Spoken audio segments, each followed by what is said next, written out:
Welcome to this super fun live that I'm going to be doing with fellow relationship coach and fellow relationship therapist and coach Brooke from At the Modern Couch. We're going to be talking about how your inner child can show up in your dating life and in your relationships. So I'm just going to get her on and we will get cracking.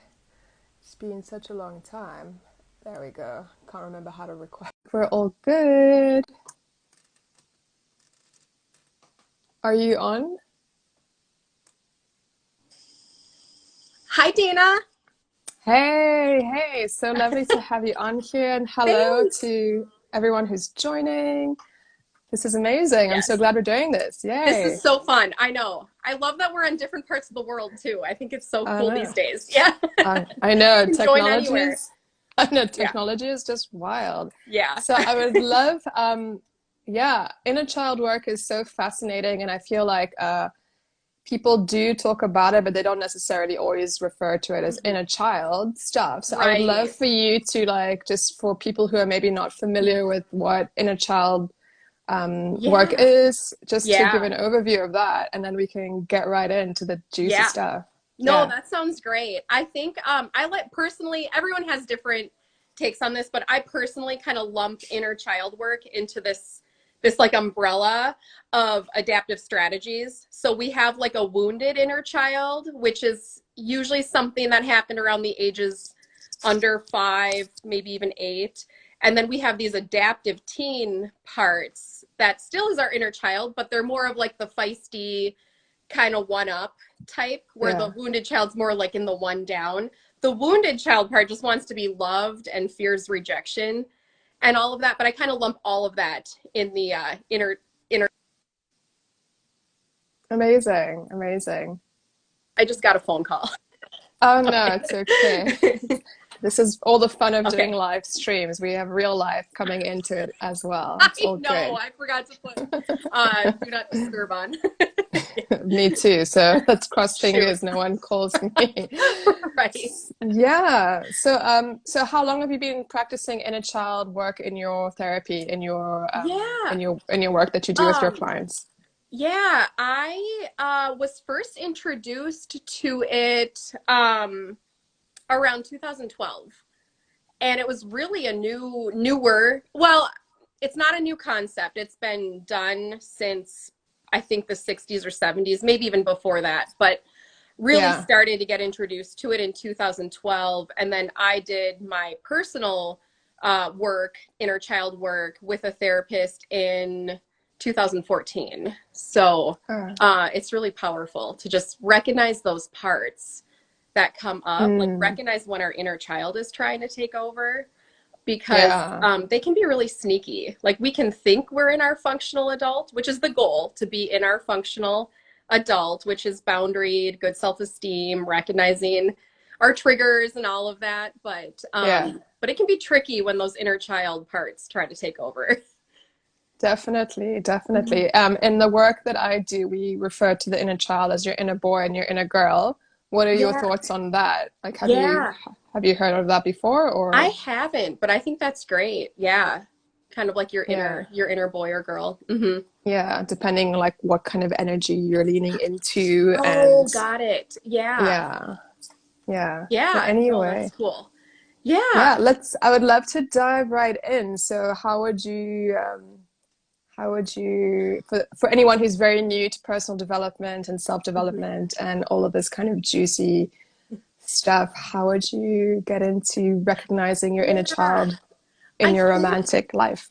oh, sure. Well, and you talk about this too a lot, Dana, with like the red flags on your reels and everything. And I think our inner kids like to ignore red flags because don't I do you think so? It's just, when you see Yeah, red flags while you're dating, you like that inner kid just so wants to be loved that you kind of just brush it aside. Where it just your functional adult part, if you're really in that part, you might not ignore those red flags. But yeah, one thing I think you talk about this too is when like women tend to have more empathy towards a man's wounded child. So like women I've noticed can really see, like fall in love with the potential of someone Mm. and not Yeah. who they actually are. Like your behaviors are who you are. And men do this too.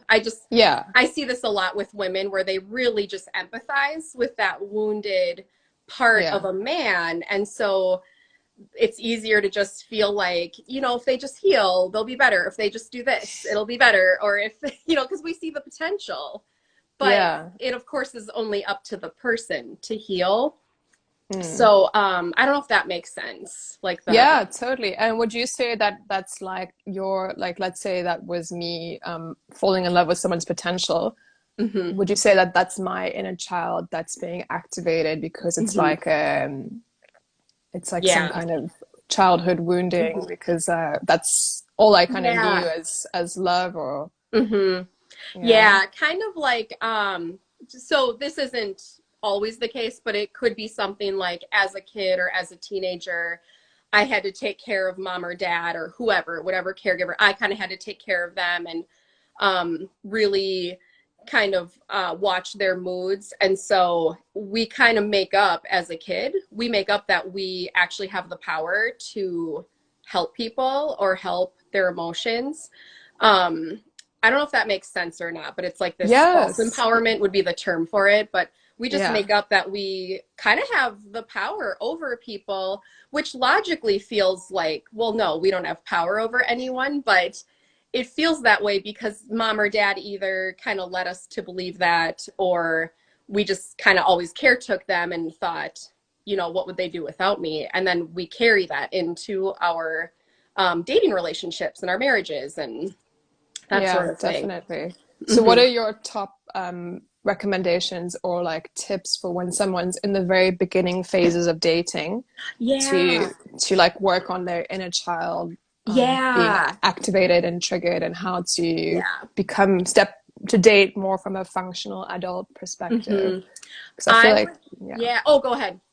No, I'm saying like when hmm we're dating and we're like kind of looking for love or we're in the beginning stages of creating a connection, we're very vulnerable to hmm getting derailed from hmm our goals, for like a lack of a better word, but from like Right. what we really know is best for us in terms of hmm a romantic partner. So yeah, I would Yeah. love your tips or your takes Yeah. or To watch for that. Yeah. yeah. I think anytime we feel like people pleasing would probably be, or anytime we feel like we have to hide a part of us or be someone we're not, which that can be so sneaky too. Like I know logically when you hear it, it's like, no, I'm not going to do that. But when you're in it, it's like really doing, I call it a reality check, like a Yeah. reality check with us of, am I doing this because I want to be liked, or am I doing this because I truly want to, or not doing this? Like, am I,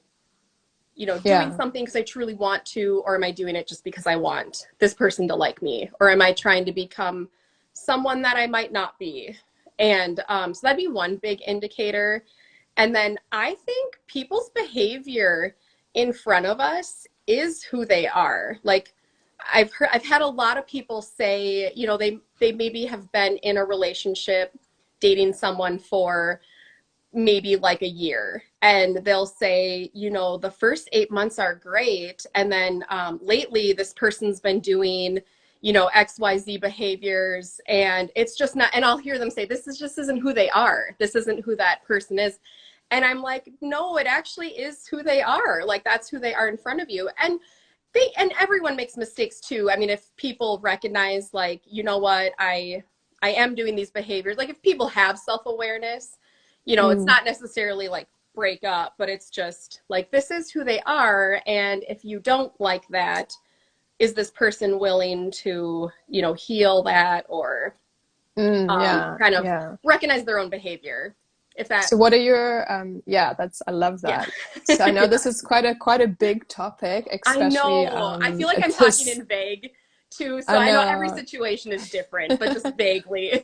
It's kind But of a. self-awareness is so profound and so hmm transformative. So how would you suggest as a relationship therapist to create more self-awareness in those early stages of dating? Like, do you have any Yeah. tools, or do you have any kind of Yeah. suggestions that you use with your clients, or any Mhm. processes that might be Yeah. helpful for anyone watching? Yeah, it's interesting. It's sort of a felt sense. So I think if people can really get into their bodies and feel what they're feeling, um, the one down, you'll recognize, the more people watch for it, the more they recognize it. Because if you Yes. feel like in that people pleasing, going along with things or saying yes when you mean no, you're going to kind of feel less than, like a felt sense of just Yeah. feeling less than. And so, really, just recognizing that. And you can do that with any person too. Like, you could, any relationship really, but dating especially, it can be trickier to recognize. But the more you kind of bring up in that felt sense, like, I know I personally feel like a rush go start from my chest and go down to my stomach when I feel that Mm, like one mm, down. Um, and so yeah. one up would be a little bit different. That doesn't, I think in dating, the one up, the people pleaser usually ends up with like a one up person, or I shouldn't say usually, but can What do end you up with mean? like What do you mean by a one-up person? Like one, someone who thinks they're better than the other yeah. person? Okay, Hmm. right. Kind Got of you. like not relational. It's just not Yeah. relational. So I've seen this before, and I don't know that this is necessarily common, but with men who might be one up, and then women who are a little more one down, and then the man feels like he's just not relational. It's sort of like I can do what I want, and the other person should just be okay with this. I actually Yeah. call it like the frat boy, like the college frat boy That's a great syndrome. Sometimes, description. yeah, it's like Yeah. they just need to grow up and be relational. But I've seen a lot of women fall in love with the potential of that. Yes, It's like, I think, yeah, mhm, that's like a he massive parties now, but problem. he'll grow up once we get married. It's like Yeah. maybe not though. Yeah. So for everyone watching, who you're with right now is who they are. So Yeah. if you're dating someone and they love drinking like a bottle of wine every day and that makes you uncomfortable, Hmm. that's who they are. You have to Yeah. like Yeah. accept that, or if they like Yeah. to swear, or if they, I don't know, whatever, Yeah. Yeah. like to hunt animals and you're vegan, that's who they are. Like you have to Right. accept, like Hmm. for me, I always tell my clients, like, you're going to find the most happiness and the most peace and the most fulfilling romantic relationships when you just accept the person for who they are. And if you don't like who they are, then my best advice to you is to find someone else that you actually do Hmm. like Yeah. and that you can Yeah. accept. Yeah. Right. People's values don't really change. Yeah. So if your values line up, that's great. But if you find that like the other person's values, and that's where the inner kid will come in and say, well, maybe that's okay, or maybe but it's really just truly knowing your values and what you're okay with. And Mm. with every relationship, of course, there's, no perfect person. So, I mean, there might be some Yeah. things where it's like, um, I always use this example, like, this is totally made up, but if my husband doesn't like to travel and I love to travel, am I okay with that? Like, could I travel with friends and by myself and just know that he may not travel with me? Yeah. Or, and that might be okay. It's sort of like, am I getting enough overall good in different areas to make grieving what I'm not getting worth my while? So, Yeah. Definitely. yeah, so it's just kind of thinking, or if I'm like, you know what, I really want to travel with the person I'm with, this just isn't going to work, then, making decisions from that. So, Yeah. Love that. And so let's talk about the inner child when you're more in a committed relationship. Like, what do you see comes up a lot with yeah. your clients You or from your know, past yeah, experiences? Yeah. that's kind of a fun one. It's not, I mean, it's not fun when you're in it, but when No, yeah. you're in a, so usually in a committed relationship, your adaptive teen likes to come out, like that Uh, more the more spunkier kind of like self-preservation, like I'm not going to put up with this. And Yeah. there are 5 different relationship losing strategies that I talk about with people. One of them is like the need to be right. And so Mm. we want to make our point be right. Another one could be where we just kind of let the other person know. It's sort of like a built up resentment. Like one thing might happen, and then I'm just going to shoot my mouth off and be like, oh, but by the way, all these 10 other things I didn't tell you before, I'm bringing up now. And then we just kind Yeah. of like That's unload not on healthy. them. Yeah. Yeah.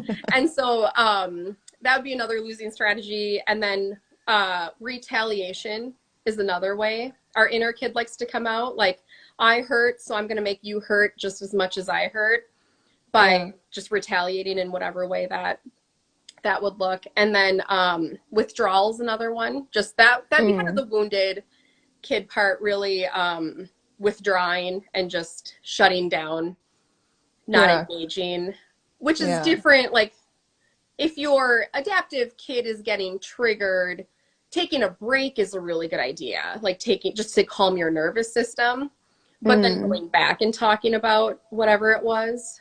But Yeah. withdrawal and the losing strategy would be just completely kind of shutting down and not re-engaging in whatever Mm. conflict there Yeah. was.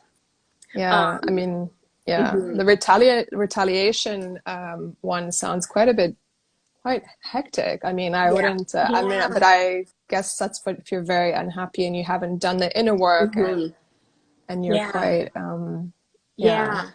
Yeah. So, It's a yeah. different way to talk because our inner kid is all about self-preservation, and the functional adult part of us is all about knowing that both of us have our own perspectives. I'm not right, I'm not wrong, the other person's not right or wrong, and they may be reacting, but I don't have to get defensive, which is another losing strategy. I don't have to get defensive or retaliate. I can just take some time to think about what it is I'm really needing and wanting Yeah. right now.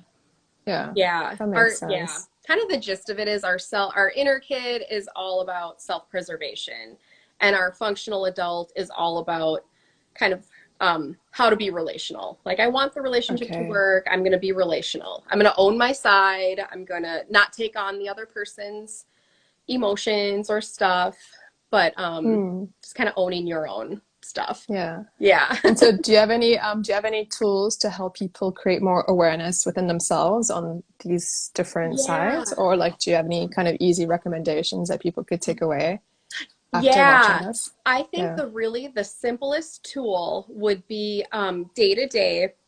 It's almost doing a reality check with yourself and just watching when those younger parts get activated.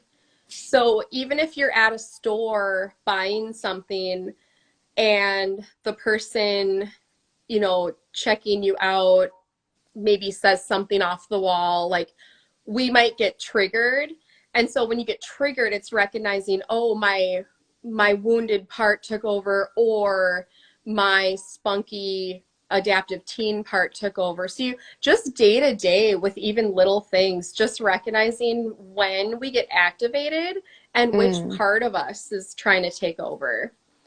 And would you And say, yeah, sorry, carry on. oh no, I was just gonna say the awareness of that is huge because when you Yeah. can practice in smaller situations, like at a restaurant and the server triggers you, or whoever, it's when you Yeah. practice in smaller situations, it's so much easier to recognize when you're in more significant relationships with. Yeah, yeah. Mhm. I do the same thing with my clients. I always say that dating is such great free therapy because Yeah, it helps you work on your triggers and it helps you to communicate. And it doesn't really matter who you're having a date with because yeah, it's helping you to work through all of those emotions. And then when you actually are with a man or a woman that you really like, you've yeah. kind of worked through all of those sensations and feelings and you've trained yourself on how to Hmm. handle any kind of tricky emotions that come up. So I totally get Yeah. that. And Yeah. Yeah. And I yeah, I tell people too, if you're able to recognize when your adaptive parts are taking over, and then quickly get your functional adult on board. If you do that like 60% of the time, you're doing really good. So there's a whole 40% to like be human and mess up and make amends if Yeah. you need to, and you know, all of that. So Yeah. there's a lot of room to be human, but the goal is just, the very simple goal is just, what's my reality right now? Am I active? Is my wounded part activated? Is my teen part Mm. activated? And then feeling that in your body, where that activation is Yeah. felt in your body. Yeah, I love that. Yeah. And do you have Yeah. any great tools? Because I know like some people they're very stuck in their head, and obviously Yeah. it's hard to kind of create that organic awareness of your Hmm. emotions when you're very stuck in your thinking and thought Hmm. process. And so do you have any do you have any like recommendations or any tools or processes to help people get more into their feeling body In their and body. their Yeah. their feeling state? Do you have Yeah. any? Starting really slow. So for people who are really stuck in their heads, I like to think of it as like you've got all the energy just kind of circulating above your neck. And so you literally want to feel it go down. And of course, head thinkers are like, I have no idea what that is, like what that, how to Yeah, even do yeah. that. And That's that's why I'm okay. asking. Yeah. It's because they're probably trying to do it perfectly. And so Exactly, yeah. I tell people like just wiggle your toes and just Ah, feel what it feels like to wiggle your toes, and just focus on your toes being, yeah, that's wiggling your toes. And they'll start to do that, and or you can visualize the energy yeah. from your head going down. So some people think of it like a fog, or a Mm, light, or just some visual representation of the energy in your head going down. And yeah, so, really paying attention to any little twitch or tension, or even a lightness, anything in your body, not in your head. So, and it's hard. It's so hard to do that, but the more you do it, the more people start to kind of yeah, recognize, like, oh, I got triggered and I noticed my stomach kind of felt funny. It's like, oh yeah, that's where that emotion is. So mm, yeah. yeah, that's And kind of what I tell the head thinkers. yeah, amazing. I love that. And it's just, yeah, it's baby steps. It's all about practice and it Mm-hmm. gets easier sometimes, Yeah. it gets easier over time. And Yeah. yeah, The wounded, or the inner child, is always going to look for perfection too. So it's okay. kind of letting go of any perfection. I'm just going to try this and see how it That's goes. interesting. I love that. I love Yeah. that. Do you have anything else you want to add on to this little Yeah. inner like intro into inner child and Yeah, I think relating? that's like like in a nutshell, like that it would be the starting point, kind of what to look for, and then the starting point of just recognizing those activated parts. But it is, I just think it's helpful to think in parts. Like, as my Yeah. functional adult on board, is my one down wounded part on board, or is my one up kind of feisty teen on board? Yeah. I love So, it because we can all relate to those different parts of us at different times. So that's a great hmm. way to create that further Hmm. awareness and to catch those little Yeah. characters, those sides of us Yeah. when we're being Yeah. triggered and being activated. So Hmm. yeah, I want to thank you so Yeah. much for sharing your time and space with Oh, me, this was and it's fun. Yeah. yeah, it's Thanks, so Dana. fun. And if anyone's watching this on the replay, follow at the Modern Couch for amazing relationship and different tips and activations and tools from Brooke. Yeah. And yeah, if anyone wants to follow up with me, just message me if you have any questions about any kind of relationship work or coaching or feminine energy work. I'm very available and ready and willing to help all of you beautiful people everywhere in the world. So, do you have a website or anything that you want to share with people, or are you happy Oh, to have people just follow you on Insta or probably the what? easiest is my Instagram. My private practice is aerotherapymn.com. So that does, I do have some resources on there, but otherwise my Okay. Instagram page is kind of the Yeah, resource. The Instagram resources. for the win, hey? I know, it's It's so just so easy to just have easy. everything in in that spot. I know, I know. Yeah. Well, this has been amazing. I'm gonna sign off now. Thank you Thanks, to all of Dana. you This was beautiful fun. people who watched, and we'll We'll do talk. another one soon. Yeah, that'll be fun. We'll talk to you soon. All right. Bye bye. Bye.